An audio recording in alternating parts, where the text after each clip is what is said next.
Question number 15.11 is what do you understand by the term mutual induction? So mutual induction क्या होता है? Mutual induction ये एक ऐसा फिनोमिना है जो इंड्यूस्ड करंट को प्रोड्यूस करवाता है। और क्यों करवाता है? जब एक कॉइल में चेंजिंग हो रही हो करंट की, ठीक है, तो दूसरे कॉइल में ऑटोमेटिकली जो है करंट प्रोड्यूस होना शुरू हो जाता है। ठीक है, किस तरह से? लेट्स सपोज अगर हम 2 कॉइल्स ले रहे हैं, एक को हम सिंपली गैल्वेनोमीटर से अटैच कर दें एंड सेकेंड कॉइल को हम लोग करंट दे रहे हैं, यानी हमने कोई बैटरी सोर्स से कनेक्ट किया है। ठीक है, तो क्या होगा अगर ये एक दूसरे के करीब पड़े हैं तो हम लोग यहाँ पे करंट प्रोवाइड करेंगे। ठीक है, करंट जब कॉइल के अंदर से पास आउट करेगा वहाँ पे मैग्नेटिक फील्ड प्रोड्यूस हो जाएगी। ठीक है, इस तरह से हमारे पास मैग्नेटिक फील्ड लाइंस आ जाएंगी जो कि आहिस्ता आहिस्ता दूसरे कॉइल के अंदर से भी पास आउट करना स्टार्ट कर देंगे। ठीक है, अब जब हमारे पास वेरिएशन आएगी, पहले यहाँ पे कुछ भी नहीं था, कोई मैग्नेटिक फील्ड लाइन नहीं थी। अब क्या हुआ कि जब हमने वहाँ पे करंट प्रोवाइड किया, मैग्नेटिक फील्ड प्रोड्यूस हुई, वो मैग्नेटिक फील्ड लाइन इसमें से पास आउट की, तो यहाँ पे वेरिएशन आ गई कि पहले कुछ नहीं था और अब magnetic field lines pass out कर रही हैं। तो उस वेरिएशन की वजह से यहाँ पे जो है मैग्नेटिक फील्ड प्रोड्यूस हुई। ठीक है, उस मैग्नेटिक फील्ड ने क्या प्रोड्यूस कर दिए? मैग्नेटिक फील्ड की वेरिएशन ने इंड्यूस्ड ईएमएफ प्रोड्यूस किया एंड इंड्यूस्ड ईएमएफ बेसिकली क्या देंगे हमें? Induced current. सो ये जो प्रोसेस है कि एक के अंदर हम एक कॉइल में करंट की चेंजिंग करें और उस चेंजिंग की वजह से हमारे पास सेकंड कॉइल जो उसके नियर प्लेस पे पड़ा हुआ है उसमें ऑटोमेटिकली इंड्यूस्ड करंट प्रोड्यूस हो जाए, तो इस प्रोसेस का नाम कहलाता है म्यूचुअल इंडक्शन। सो ये रहा हमारे क्वेश्चन नंबर 11 का आंसर कि what is the mutual induction. Question number 15.12 is what is the transformer? Explain the working of the transformer in the connection with the mutual induction.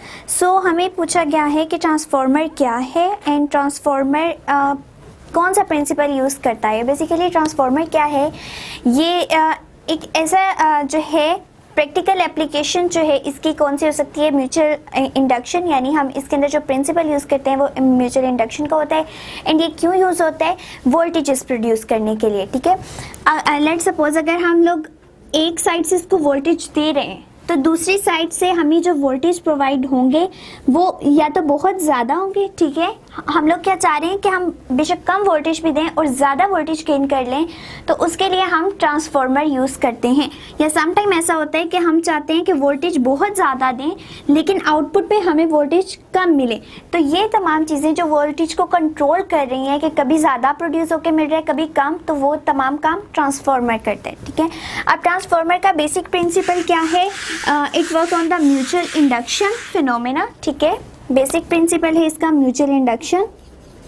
Mutual induction mutual induction transformer में किस तरह होती है कि हमारे पास एक ये कोर होता है, आयरन कोर, ठीक है, जो कि इंसुलेटर है। इंसुलेटर मींस अब इसके ऊपर कुछ भी हम लोग कॉइल लाइक वाउंड करेंगे तो उसका आपस में कनेक्शन नहीं रहेगा, क्योंकि यहाँ से कोई भी करंट पास आउट होकर आगे फर्दर नहीं जा सकता।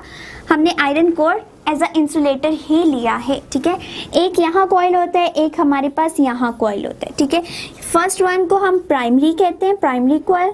सेकेंड वन होता है हमारे पास सेकेंडरी कॉइल। अब हमारे पास 2 टाइप के जो है ट्रांसफॉर्मर होते हैं, एक स्टेप अप ट्रांसफॉर्मर होता है, एक स्टेप डाउन ट्रांसफॉर्मर होता है। फर्क कहाँ आ जाता है? नंबर ऑफ टर्न्स में।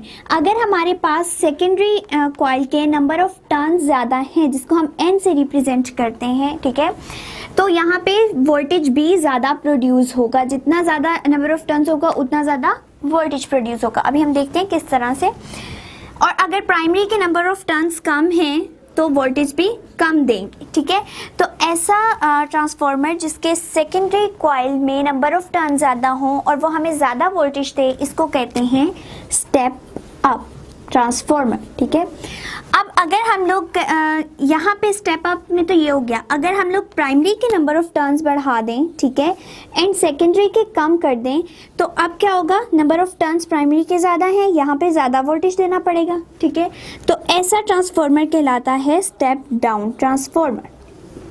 ठीक है, बेसिक डिफरेंस कहा जाता है नंबर ऑफ टर्न्स की वजह से और नंबर ऑफ टर्न्स क्या हमें देंगे, वोल्टेज हाई करके देंगे या वोल्टेज लो देंगे, ठीक है। अब म्यूचुअल इंडक्शन का प्रोसेस इसमें किस तरह से होता है कि यहाँ पे आपस में तो इनका कोई कनेक्शन नहीं है, ठीक है। ये कॉइल इस कॉइल से कनेक्ट नहीं है, लेकिन क्योंकि ये एक ही कोर पे है तो नियर प्लेसेस पे मौजूद है, ठीक है।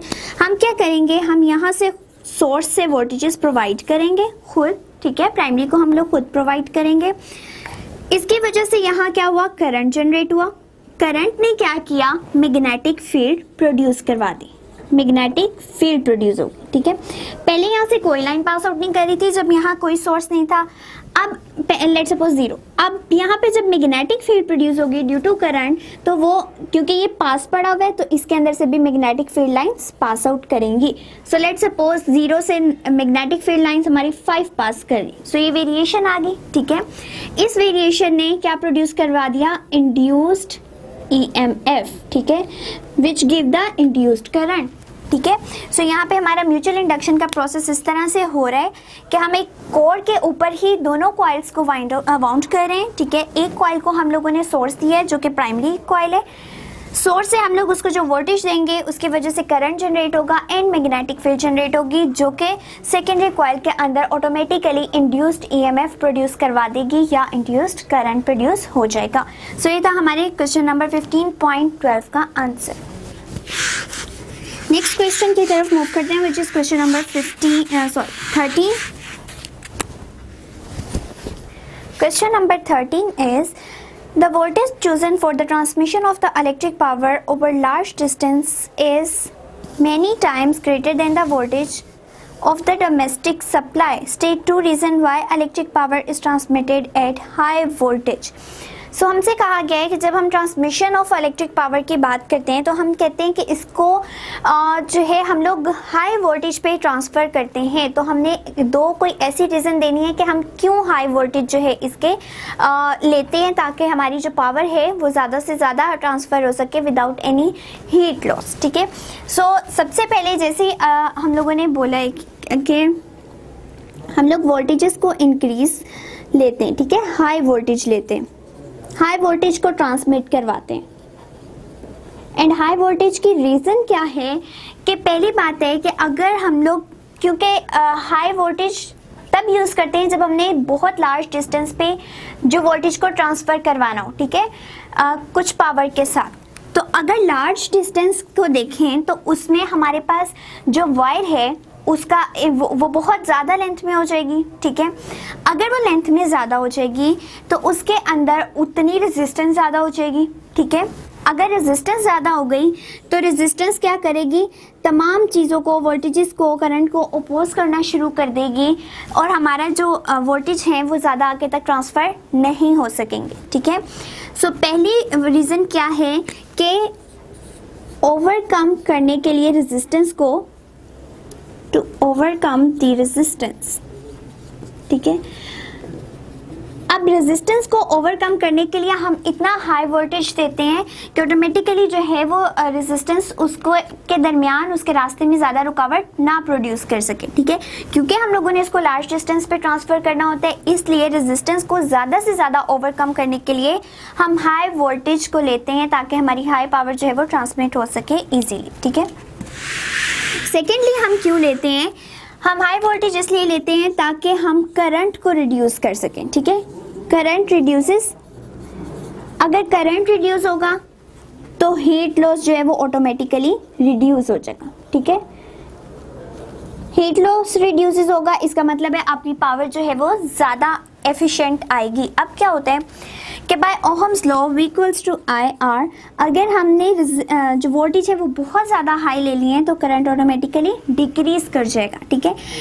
और रेजिस्टेंस तो पहले ही इतनी थी कि और वोल्टेज हमने इतने बढ़ा दिए कि वो तमाम रेजिस्टेंस को ओवरकम करता जाए। अब जस्ट फैक्टर हमारे पास करंट का बचा है, लेकिन जब हम लोग हाई वोल्टेज की बात करते हैं तो करंट कम होता है, कम प्रोड्यूस होता है, और कम करंट का मतलब है कि कम से कम हीट लॉस, और कम हीट लॉस का मतलब है एफिशिएंट पावर, ठीक है। सो हम हाई वोल्टेज पे इफ़ेक्टिवली पावर को जो है ट्रांसफ़र कर सकते हैं, पावर से हम लोग फर्दर वर्कआउट करवा सकते हैं। सो ये हमारी बेसिक 2 रीजंस हैं कि एक तो हम रेजिस्टेंस को ओवरकम करने के लिए हाई वोल्टेज लेते हैं जब हम बहुत लार्ज डिस्टेंस पे ट्रेवल करवाना चाह रहे हो वोल्टेजेस को, एंड सेकेंडली करंट उस टाइम पे रिड्यूस हो जाता है अगर हम हाई वोल्टेज को कंसीडर करते हैं, जिसकी वजह से हमारा हीट लॉस कम होता है एंड पावर जो है वो ज़्यादा एफिशिएंट आती है।